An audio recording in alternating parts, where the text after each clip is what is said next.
हा ऐसे विचारुनी मनी स्वस्त बैसला आसनी कपिनी देखिला दुरुनी मग धावूनी निघाला.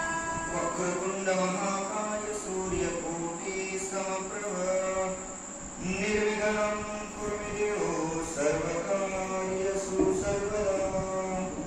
गौरीपुत्र गणराया कौशल्य पुत्र रघुनंदन अंजनी सुत हनुमंतरायाचे चरणावरती नाथ महाराजांचे चरणावरती साष्टांग दंडवत. अधिक मासामध्ये चालत असलेला हा शेवटचा दिवस आणि या शेवटच्या अमावस्येच्या पर्वकाळामध्ये साधुमामाने योग्य असणारं साधन साधलं. काहीतरी पूर्वीचा आशीर्वाद असेल, भगवंताचे देण असेल म्हणून महाराजाला बुद्धी सुचली आणि म्हणून हा योगायोगाचा. कारण ही रात्र येणार आहे मामा, असं येणार नाही असं नाही, 3 वर्षानंतर येणार आहे, पण राहणार की नाही हे माहित नाही. प्रत्येक दिवस येणार आहे माणसाच्या जीवनामध्ये बघता येणार आहे, पण 3 वर्षानंतर आपण हाच दिवस बघण्यासाठी राहू की नाही माहित नाही. कारण हा काळ माणसाच्या मागे उभा आहे आणि एक दिवस जायचंय. का? कारण ह्या देहाचा भरोसाच नाही ना. कोण काळ येईल याचा नाही भरोसा बाबा, कधीतरी जायचंय. म्हणून महाराजांनी सांगितलं आता तरी पुढे हाच उपदेश आणि नका करून असा आयुष्याचा शेवटचा दिवस का होईना महाराजांनी पर्वकाळ साधला आणि पर्वकाळ साधून भगवंताची चरित्र गाथा शक्ती प्रसंग रात्रभर भगवंताचं चिंतन करण्यासाठी निवडलं. काय निवडलं असं याच्यामध्ये काहीतरी कारण असेल. माणसं म्हणजे देवदेव करतात त्याच्यामध्ये कारण असतं. तुकोबाने प्रत्येकानं देवाचं नामस्मरण केलं, त्याच्यामध्ये लोभ होता, काहीतरी मनामध्ये इच्छा होती. म्हणून आम्हाला याचं एक पर्वकाळावरती शक्तीचा कार्यक्रम ठेवला. काही इच्छा होती का मनात? माझ्याकडे तुझं प्रति आता देशील तरी हे तुझा देवाचा भगवंता का, मला दुसरं काहीच नको, तुझंच नामचिंतन मला असंच घडावं. एकदा नाही अधिक मास का सांगितला, कारण अधिक मला घडावं हेच भगवंताकडे आम्हाला मागितलं. आता हनुमंतराचं आगमन झालं, काय नेमीला तळमळ सुरुवात झाली, करावं काय म्हणला, चिंता वाटू लागली. आसनावरती सावध बसला. बसल्यानंतर दुरोणी देखिला तापस हर्षित कपीचे मानस भरला सर्वांगी उल्हास ऋषी नमनास निघाला. दुरून माझ्या हनुमंताने ऋषीकडे पाहिलं, उल्हास मनामध्ये आला. येतो साधू संतांना उल्हास मनामध्ये येतो. काय येतो? एखाद्या भक्तानं साधू संत पाहावा आणि त्या साधू संताला पाहिल्याच्या नंतर माणसाच्या मनामध्ये उल्हास येतो. वाटतं जावं, नतमस्तक चरणावरती व्हावं, हीच अपेक्षा माझ्या हनुमंतरायाच्या मनामध्ये आली आणि त्यांना नमस्कार करण्यासाठी हनुमंतराय आले. आल्याच्या नंतर हनुमान श्रीराम किंकर राम रूप चराचर देखे सर्वदा साचार प्रेमातूर श्रीरामी. प्रेम थोर माझ्या भगवंतावरती होतं. चराचर माझ्या हनुमंतरायानं राममय वातावरण पाहिजे. का?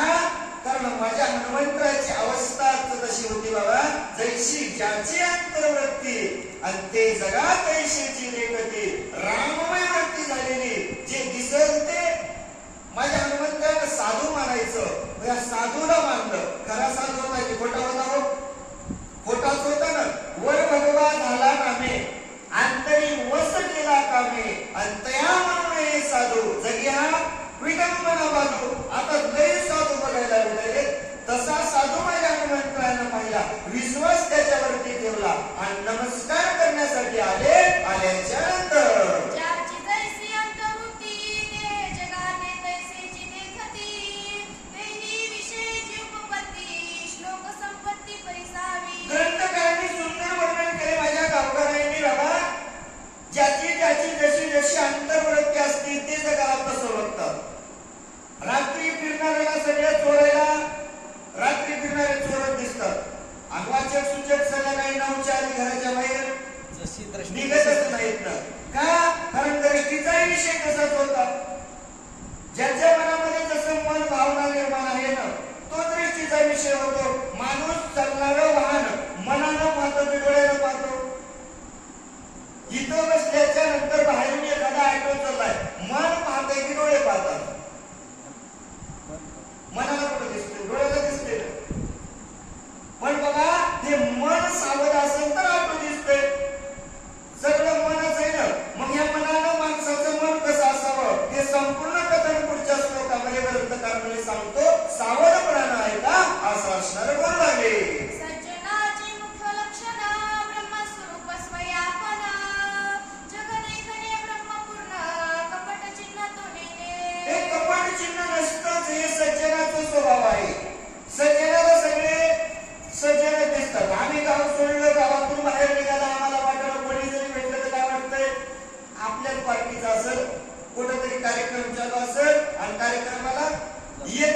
का हे सज्जनाचं लक्षण आहे. सज्जनाला सगळे सज्जन दिसतात असं असणार बोलू लागले.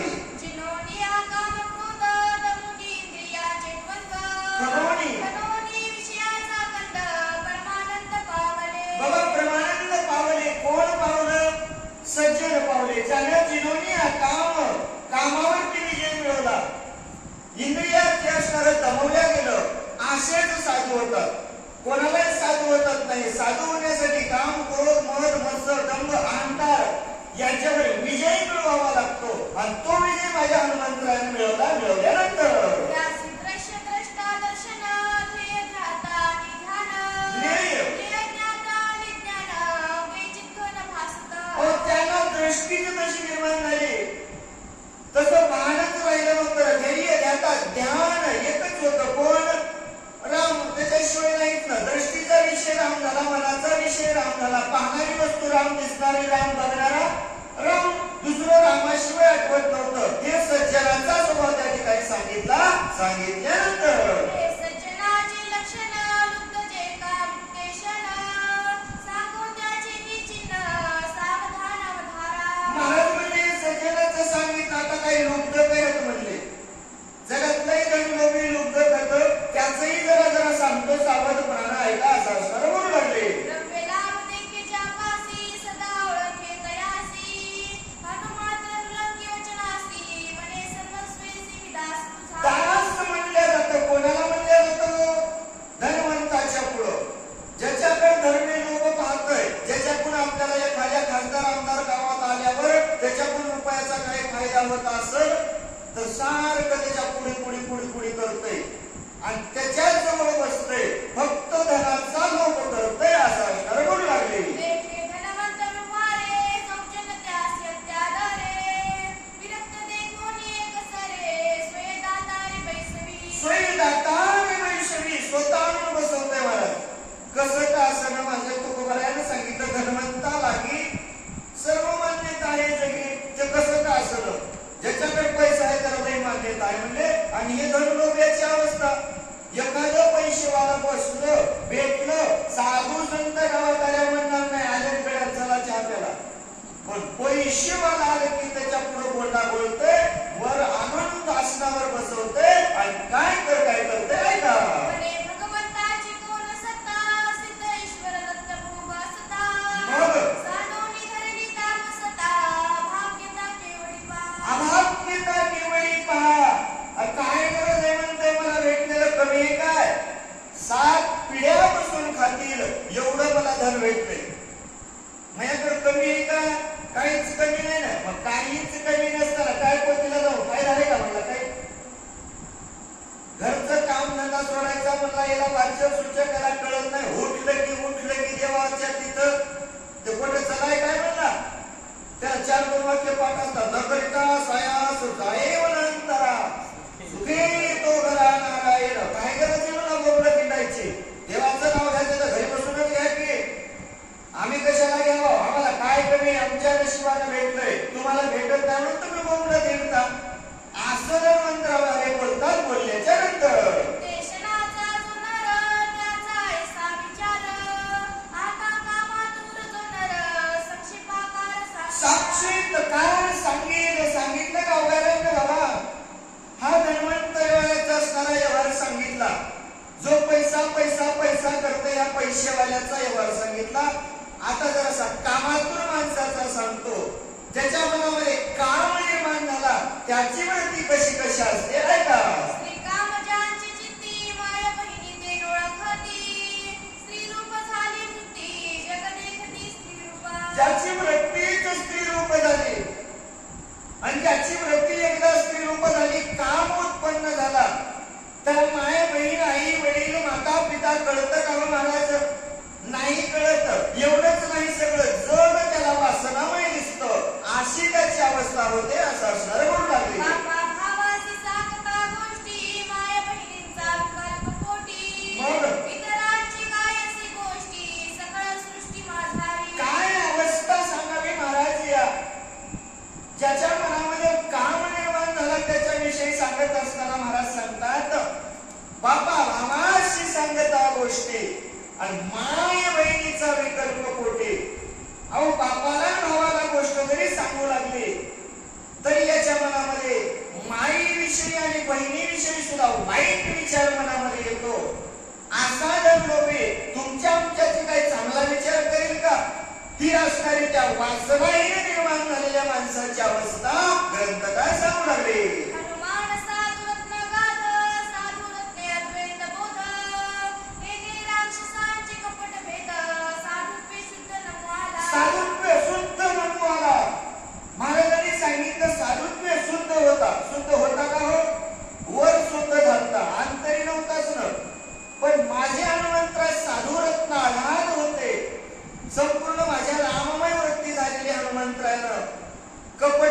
साधू मानला आणि त्या काळनेमीला साधू म्हणून दर्शन करण्यासाठी हनुमंतराय आले. आल्याच्या नंतर दिव्याष्टम मनोरमा देखो नियामोत्तम मनमंत्री कामला मंगम अति सप्रेम हरिरंगे. हरिरंग सप्रेम झालं. देवी आश्रम माझ्या हनुमंतरायाने पहिला नमस्कार करण्यासाठी आले. आल्याच्या नंतर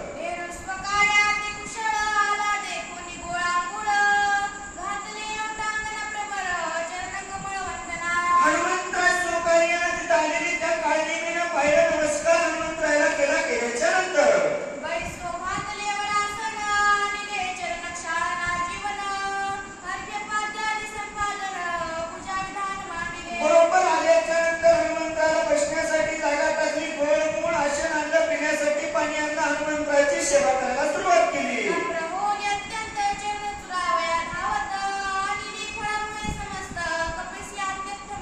अतिथ्य माझ्या हनुमंतराय सगळं वाढलं.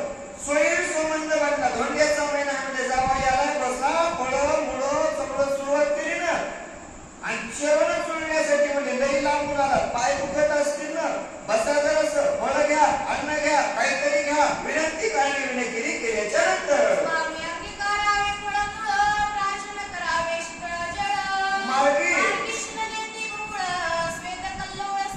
स्वामी ऐका ना महाराज, दमला असताल फळ घ्या, मूळ घ्या, पाणी घ्या, काहीतरी घ्या ना महाराज. लई लांबून आलात. येत असताना गरमीचं वातावरण होतं आणि अंगाला घाम आलाय तुमच्या. कोणाच्या नुसता हनुमंतराला पाहिलं तर याला घाम कुठला होता, पण या हनुमंतराला मिळाले तुमच्या अंगाला घाम आला असेल असं असणार करू लागले.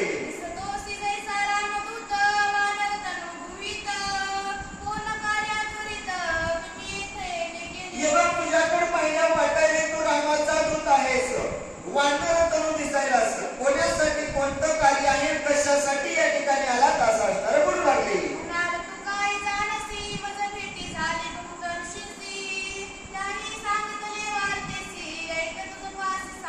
हे बघ तू म्हणशील म्हणला तुम्हाला एकच काय माहित, याच्यात मनात कपट होतं ना, कुठं काय करेल काही सांगता येत नाही. हे बघ मला विचारशील तुला कसं काय माहित, मला लई ऋषीची वेळ झाली, मला लई मिळतो. एका जागा बसत नाही, सारखं मायाची असणाऱ्या प्रदक्षिणा चालूच असतात. अनेक ऋषीची वेळ झाली, त्या ऋषीनं सांगितलेली कथा सांगतो असं असणार बोलू लागले.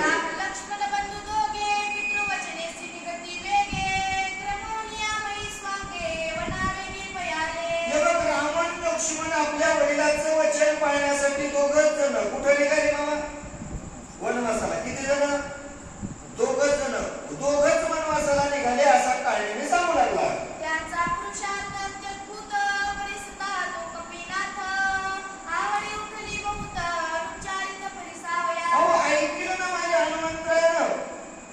ऐकल्याबरोबर रामाची कथा म्हणजे हनुमंतराला आनंद ऐकायला झाला. झाल्याच्या नंतर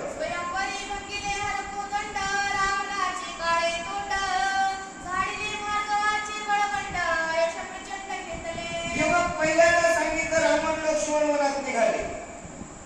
पुन्हा काळनेमी म्हणला एवढ्यावर थांबले आहेत म्हणला. त्यानं धनुष्य उचललं, रावणाचं तोंड काळं केलं. आधी तोंड काळं रावणाचं केलं, कोणाला गेलते आधी पुढे गेला, पुन्हा बाग काढत आला. रावणाचं काळं तोंड केलं म्हणला. मागचं पुढे पुढचं माझं रामायण सांगू लागला.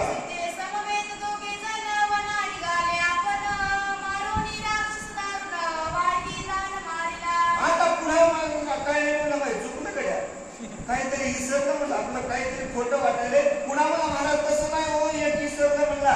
राम लक्ष्मण सीता सीते सहित दोघे जण हे दोघं म्हणला पंचवटीच्या ठिकाणी वनात गेले. गेल्याच्या नंतर राज्य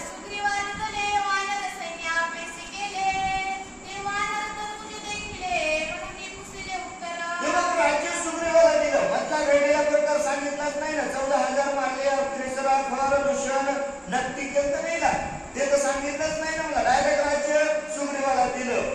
आणि तेव्हा तुम्ही दिसले म्हणून तुम्हाला असं असणार सांगितलं, बोललो, काढलेली बोलू लागला.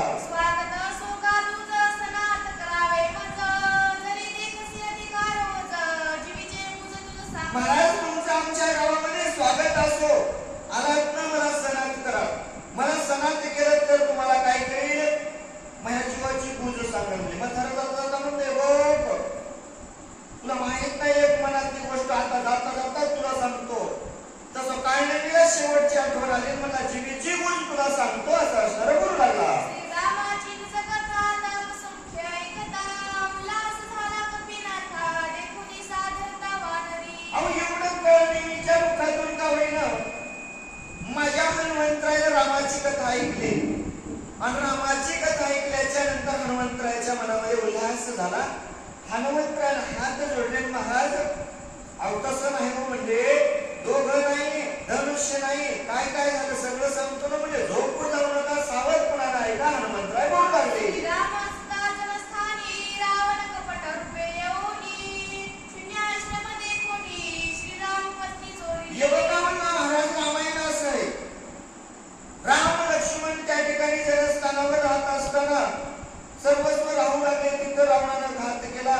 शून्य आश्रम पाहिला. तिथून सीता उचलल्यानंतर देवसीतेच्या धावण्यासी श्रीरामाने ठेवे गेसी मार्गी आडवे होता राक्षसासी श्रीराम त्यासी मारिले. आणि तिथून सीतेला घेऊन आला राम लक्ष्मण. सीतेचा शोध घेण्यासाठी मागे आले. वाटत येणारे राक्षस संपवल्यानंतर वाळीने पिडून सुग्रीवासी हरिले स्त्रियाने राज्यासी रामेण मारुनी त्यासी सुग्रीवासी स्थापिले. वालीचं रावणात त्या ठिकाणी सुग्रीवाचं युद्ध झालं. वालीनं सुग्रीवाची बायको पोरं हिसकावून घेतले. राज्यातून बाहेर काढलं. वालीला मारलं. सुग्रीवाला राज्य दिल्याच्या नंतर सुग्रीव राजा महावीर सकळ वानरांचे भार झाली श्रीरामाची किंकर बद्धोपकार होनी. कृतोपकार त्या ठिकाणी केला.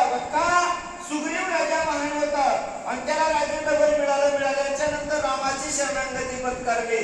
किंकर रामाचे झाल्याच्या नंतर दोघा पडले अति सख्य समुद्री शिळा बांधल्या देख न लागता निमिषेक लंका सम्मुख येथे झाले. लंकेला येते झाले. दोघांत पडले अतिसख्य. का त्याची वालीनं नेली म्हणालीच रावणानं नेली म्हणून दोघे एकत्र आले. लंकेला येण्यासाठी समुद्रामध्ये सेतू बांधला. दोघेही लंकेत आल्याच्या नंतर तर झाले घोर अंबर रावण प्रधान आदी कुमर मारिले सैन्य सुंदर मारिले समग्र एक मागलं युद्ध घोरांवर झालं. रावणाचे पोरं मारायला सुरुवात केली. कुमर अधिक मुलं मारल्याच्या नंतर खवळला रावण घेऊनी ब्रह्मशक्ती आपण हृदय सौमित्राचे लक्षण शक्तिदार नाही कधी. मग एवढी मेलीच्या नंतर रावणाला राग आला. मला एखाद्या वेळेला माणसाला लागेल याच्यात नमन नाही. मला 1,00,000 पोरं गेले, 1,00,000 नातू गेले, आगरचे बगरचे सेनाने हजारो राक्षस मारले गेले.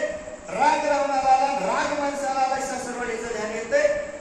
तसं रावणाला रागाला सासऱ्यानं दिलेली मयासुरानं दिलेली ब्रह्मशक्ती उचलली. लक्ष्मणावरती हाणल्याच्या नंतर शक्ती भेदून हृदयासी निघूनी गेली भूमीसी अति विकलता सौमित्रासी पडिला क्षितींचे श्रिता. शक्तीचा भेद लक्ष्मणावरती झाला. शक्तीनं भेद करून भूमीवरती निघून गेली.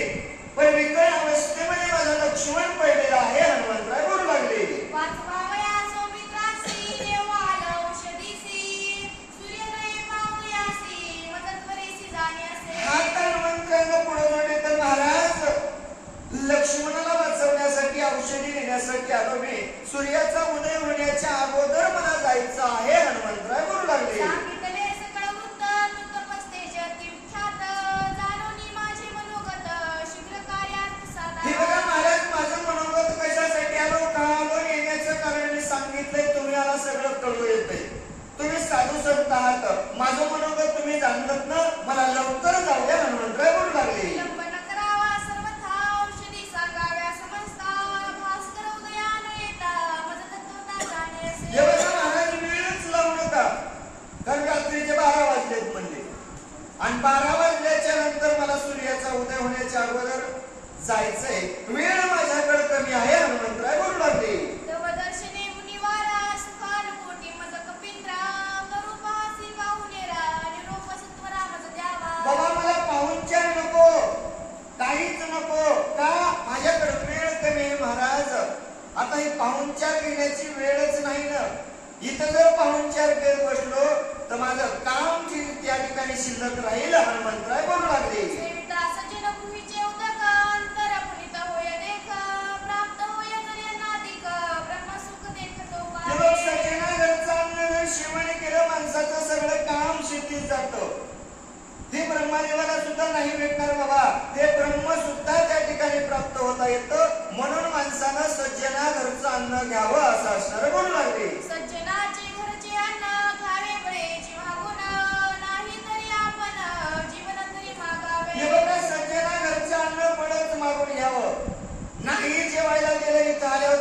म्हणावं पाणी तरी घ्यावं का, कारण हे सज्जनाच्या घरचं आहे, हे दुसरीकडे भेटणार नाही असं असणार बोलू लागले. आली आहे ब्रह्मादिक सज्जना ज्ञान पावती देख, हे घडले का प्रत्यक्ष गोपाळ सखळ काला करीती. गोपाळ सखळ काला करीती कशासाठी हो?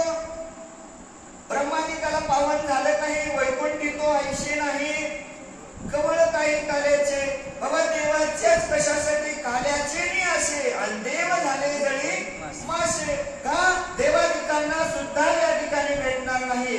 हा असणारा पवित्र अन्न ते खाण्यासाठी देव इथे येतात, मग ते सज्जना घरचं अन्न आपण खावं असं ग्रंथकार बोलू लागले. म्हणून घ्यावे फळमुळांसी, तरी मी आलो राम कार्यासी, न जाता स्वामी कार्य सिद्धीसी, सर्वता हारासी. हे बघा महाराज, तुम्ही म्हणता फळ घ्या, मूळ घ्या, काहीतरी घ्या, पाणी तरी घ्या, पण मी रामाचं कार्य करण्यासाठी आलो. माझ्या रामप्रभूचं कार्य सिद्धी जाईपर्यंत मी अन्न सेवन करणार नाही हनुमंतराय बोलू लागले. सांडून स्वामी कार्यार्थ जो पुढे खाली उदर चिंता, तो महापापित तुता दखाता जाय वेगी. हे बघ, ज्यानं स्वामीचं काम सोडलं, स्वतःच्या पोटाची चिंता केली, बाकी तर सांगायची गरज नाही, नरकाला गेल्याशिवाय राहणार नाही. या लागी स्वामी कार्य न होता पूर्ण, न कळे तरी फळमुळ भोजन, तुझी आदरा लागी जाणं उदक पान करीन. हे बघा, माझ्या स्वामीचं कार्य पूर्ण होईपर्यंत मी जेवण करणार नाही, पण तुम्ही साधू सज्जन दिसता म्हणून तुमच्या घरचं पाणी पितो हनुमंतराय बोलू लागले. ऐकोनी कपीच्या वचनासी, राक्षस सुगावला मानसी, अनायासे पाविल मृत्यूसी, सरोवर उदकासी प्राशिता. हनुमंतरायनं पाणी पितो म्हणल्याबरोबर काय नाही आनंद झाला. आनंद व्हावा का दुःख व्हावं, काय नाही मनात विचार केला, म्हणलं आता काही करायची गरजच नाही ना, इसळे पाजवायचं नाही, गोळी हाणायची नाही, बंदूक लावायची नाही, मारायचे नाही ना, अनायासी मरण पावेल, नुसतं म्हणला पाणी दाखवायचं, मग त्याला गिळून घेते, आनंद काढलेला झाला. ऐसा निश्चय मानुनी पूर्ण बोले कपिसी वचन, स्वामी कार्य न होता जाणं आग्रह आपण करू नये. एवढा निश्चय मनामध्ये केला. मग हनुमंताला आता मला महाराज तुम्ही म्हणता ते अति योग्य आहे, माणसानं देवाचं काम केलं पाहिजे, देवाचं काम करत असताना उदराची चिंता केली नाही पाहिजे, घराची चिंता केली नाही पाहिजे, तुमचंच म्हणणं योग्य आहे. काळणी बोलू लागला. आश्रमा समीप सरोवर, अत्यंत पवित्र तेथीची नीर, पान करिता अल्प मात्र औषधी समग्र देखसी. हे बघा हनुमंत, आमच्या आश्रमाच्या बाजूला सरोवर आहे आणि तिथलं पाणी एवढं गोड आहे म्हणला. मग या पाणी हनुमंतराला प्याला कवा आणलं होतं, आल्याबरोबर चांगलं होतं ना पाणी प्याला, तिथलं द्यावं ना, दिलं का नाही दिलं, सांगितलं आमच्या जवळच्या सरोवरातलं पाणी एवढं गोड आहे म्हणला. काय काय गावचं पाणी गावात गेलं, 2 घोट पेलं की पाणी लागतच. आमची मामा पहिले माणसं म्हणायची पाणी लागलं गेला, तसंही बघ मला हे पाणी पेल्या पेल्या रात्रीच औषधी दिसतात, एवढा पाण्याचा गुणधर्म आहे. काय नाही बोलू लागला. हनुमान अत्यंत विश्वासी, कपट सर्वता नाही मानसी, मानिले त्याच्या वचनासी, निज मानसी कपिनाथ. माझ्या हनुमंतरा अत्यंत विश्वासी होते, मनामध्ये कपट नव्हतं, साधूचं बोलणं ऐकलं, पाणी पिण्यासाठी निघाल्यानंतर साधू वचनी कल्प करी, दोन महादुराचारी, यश न पावे तो संसारी, चराचरी अति चराचरी अतिनिंद्य होतं. कोण होतं? ज्यानं साधू संतांचं बोलणं ऐकलं नाही, साधू संतांचं वचन ऐकलं नाही, असा माणूस चांगल्या कामाला जाईल का, मोठा होईल का, नाही होणार ना. साधू संतांचेच आशीर्वाद पाहिजे. मग साधू संतांचे जर आशीर्वाद न घेता असं काम केलं, नरकाला गेल्याशिवाय राहणार नाही असं असणार बोलू लागले. ऐसा निश्चय करोनी पूर्ण, मानुनी ऋषीचे वचन, मग दृष्टी सरोवर लक्षण उदक पान करू आला. एवढा विचार माझ्या हनुमंतरानं मनामध्ये केला, समोर पाहिलं, सरोवर दिसलं, पाणी पिण्यासाठी हनुमंतराय गेल्याच्या नंतर उदक पान हनुमंत करावया उदकात, निगताची पाणी तेथ पायी त्वरित धरिला. पाणी पिण्यासाठी हनुमंतराय सरोवराच्या जवळ गेले, पाण्यामध्ये गेले, पाणी पिण्यासाठी मधात गेल्याबरोबर हनुमंतराच्या पायाला धरल्याच्या नंतर ब्रह्मशापे सबळ ग्राही, हनुमान धरिला दक्षिण पायी, मेरून डावीर पाही, भय नाही कोणाचे. ब्रह्मशापानं मगर म्हणून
मगर होती?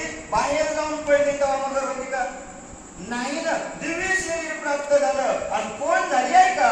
कपटे करोनी सर्वथा श्रीराम भक्ताचे पाय धरिता काही काळात ते हाणून लाता शाप निर्मुक्तता कपट सत्संग करून का होईना राम भक्ताच्या पायाला लागल्याच्या नंतर माणसाच्या मागचे दोष निघून जातात ना. मग तसं तिनं कपट करून राम भक्ताच्या पायाला धरलं आणि कित्येक दिवसाचे दोष मागचे निघून गेले. स्वस्वरूप प्राप्त झाल्याच्या नंतर दंडकसुत उद्धत झाला शापे राक्षसत्व पावला तो अंगद थापा हरितला तत्काळ गेला निर्मूळ. अहो निर्मुक्त झाला दंडक सुद्धा त्या ठिकाणी काय घालता उन्मत घालता अंगतीला थापा आणण्यासाठी गेला. पण शाप मुक्त झाल्याच्या नंतर दक्ष शापनान दासी दोन मुहूर्त स्थिर न राहासी तो द्वारकी राय वर्षानुवर्षी सत्संगासी शापन बाबा वाहे. सत्संगतेला शाप बाधा करीत नाही. दक्ष मुनींनी नारद मुनीला शाप दिलता. पण शाप दिल्याच्या नंतर नारद मुनी द्वारकेमध्ये वर्षानुवर्ष राहिले का? कारण सत्संगतीमध्ये शाप बाधा करू शकत नाही. म्हणून संतांची